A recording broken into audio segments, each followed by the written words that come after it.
Hello everybody, आप सबका स्वागत है हमारे यूट्यूब चैनल आईए एजुकेशनल जोन में। यदि आप इस चैनल पर नए हैं तो चैनल को सब्सक्राइब अवश्य करें।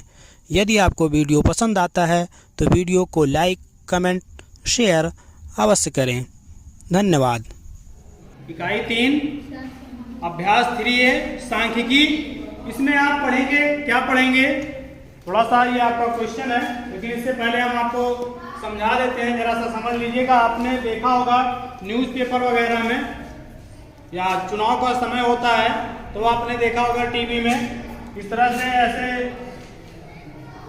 वृत्त बन जाता है। बनने के बाद में उनके विभिन्न चुनाव पार्टियों के जो है प्रतिशत दिया गया होता है कि फला पार्टी ने इतना वोट पाया, फला ने इतना वोट पाया। इस तरह से त्रिज्यखंड करके दिया गया होता है। अदर ने इतना पाया है, कुछ ऐसे करके दिया होता है कि नहीं दिया होता है, आपने देखा होगा जरूर, ठीक है ना। वही चीज हम आपको समझाएंगे। यहाँ पर ये क्या होता है, इसको बोलते हैं पाई चार्ट। क्या बोलते हैं इसको? पाई चार्ट या वृत्त आरेख। क्या बोला जाता है? वृत्त आरेख। इसकी सहायता से, जैसा कि यहाँ पर आप देख रहे हैं, ये आपका वृत्त आरेख दिया गया है। क्वेश्चन है आपका, किसी कक्षा की वार्षिक परीक्षा के 60 शिक्षार्थियों, कितने शिक्षार्थियों? 60 शिक्षार्थियों के परिणाम निम्नांकित पाई ग्राफ द्वारा निरूपित है।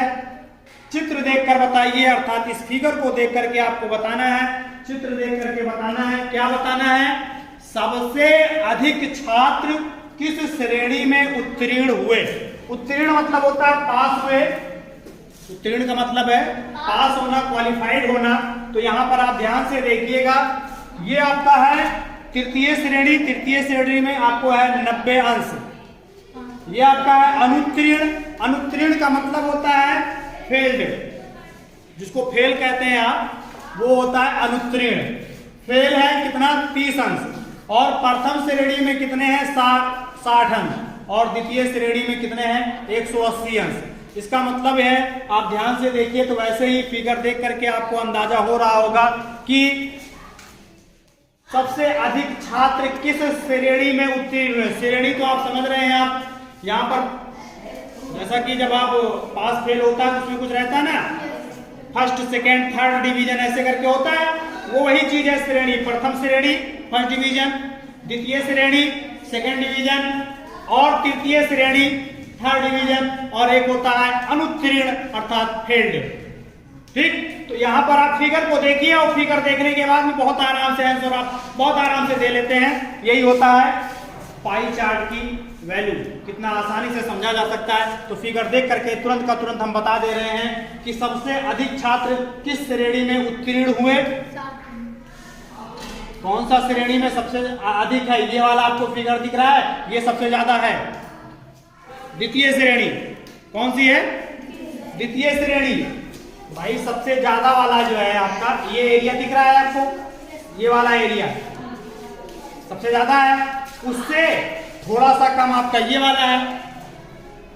सबसे कम आपके अनुत्तीर्ण है, सबसे कम में अनुत्तीर्ण है। और इससे थोड़ा सा आपका जो है 90 से थोड़ा कम आपका 60 अंश है। वैसे भी संख्या से ही समझ जाइए आप। 180 सबसे बड़ा होगा, 90 उससे छोटा, 60 अंश उससे छोटा, अनुत्तीर्ण सबसे छोटा। तो कहने का मतलब है सबसे ज्यादा जो पास हुए हैं विद्यार्थी वो किसमें है? द्वितीय श्रेणी में। कौन सी श्रेणी में?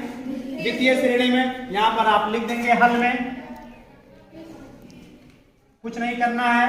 सबसे अधिक छात्र किस श्रेणी में उत्तीर्ण हुए, तो यहां पर आप लिख दीजिएगा सबसे अधिक छात्र द्वितीय श्रेणी में उत्तीर्ण हुए। सबसे अधिक छात्र कौन सी श्रेणी में? द्वितीय श्रेणी में उत्तीर्ण हुए। ठीक, सबसे अधिक छात्र द्वितीय श्रेणी में उत्तीर्ण हुए, बस इतना ही लिख देना है। अच्छा, इसके बाद में दूसरा है सबसे कम शिक्षार्थी किस श्रेणी में उत्तीर्ण हुए। तो ध्यान से देखिए कि सबसे कम शिक्षार्थी कौन सी श्रेणी में उत्तीर्ण हुए हैं? प्रथम श्रेणी में। कौन सी? प्रथम। तो यहां पर आप लिख दीजिएगा दूसरे वाले हल में सबसे कम शिक्षार्थी प्रथम श्रेणी में उत्तीर्ण हुए। तीसरा क्वेश्चन है आपका, लिख लेंगे ना, प्रथम श्रेणी मैंने लिख दिया है, बाकी की भाषा आप लिख लीजिएगा, वैसे फिलहाल ये भी गलत नहीं है, ठीक है ना। तीसरा है आपका, अनुत्तीर्ण शिक्षार्थियों की संख्या कितनी है। अनुत्तीर्ण शिक्षार्थियों की संख्या कितनी है। संख्या की बात है तो संख्या ज्ञात करने के लिए क्या करेंगे हम, यहाँ पर ध्यान दीजिएगा, अनुत्तीर्ण छात्रों की संख्या बराबर, अनुत्तीर्ण छात्रों की संख्या बराबर, यहाँ पर आप ध्यान दीजिएगा, ये जो आपका है अनुत्तीर्ण कितने हैं, 30 अंश है। कितना है, 30 अंश। तो ये जो त्रिज्यखंड है इसको त्रिज्यखंड बोला जाता है। ये जो त्रिज्यखंड है, त्रिज्यखंड के केंद्रीय कोण की माप, त्रिज्यखंड के केंद्रीय कोण की माप, तो माप कितना है, वो 30 अंश है। कुल शिक्षार्थी कितनी है, 60, और बटे में संपूर्ण कोण, इस पूरे संपूर्ण कोण का मान होता है 360 अंश। कितना होता है, 360 अंश, ठीक है। तो त्रिज्यखंड के कोण की माप है 30 अंश, यहाँ पे लिख दिया, कुल शिक्षार्थी लिख दिया गया, और बटामा आपको 360, 0 से 0 आपका कट जाएगा, 6 1 9 6 और 6 छंग 36, फिर 6 का पहाड़ा आपको पढ़ना है 30 के लिए, 6 पंचे 30, इस तरह से बराबर कितना आ गया, 5 क्या है, ये 5 शिक्षार्थी हैं, 5 शिक्षार्थी। ये 5 शिक्षार्थी कौन है, 5 शिक्षार्थी वो है जो कि फेल हुए। Very good. इसके बाद में है चौथा वाला क्वेश्चन है, प्रथम श्रेणी और द्वितीय श्रेणी में उत्तीर्ण शिक्षार्थियों में अनुपात क्या है। अनुपात में आप ध्यान दीजिएगा, प्रथम श्रेणी और द्वितीय श्रेणी, प्रथम श्रेणी कहाँ है, ये है, प्रथम श्रेणी में कितने हैं, 60 अंश है, और द्वितीय श्रेणी में कितना है, 180 अंश। तो डायरेक्ट कर लेते हैं, अनुपात बराबर, इस तरह से आपको भिन्न में कर लेना, बटे में अनुपात के लिए, अनुपात प्रथम श्रेणी ऊपर रहेगा, उसके जस्ट नीचे आपका द्वितीय श्रेणी रहेगा।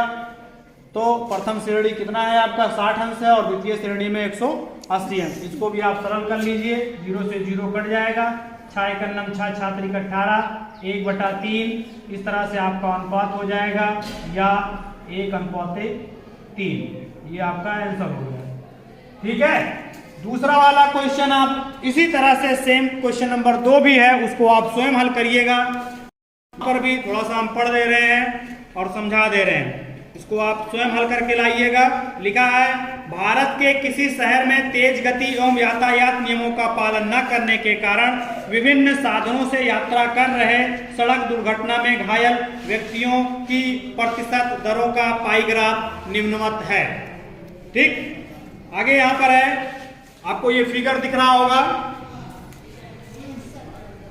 फिगर दिख रहा है ना।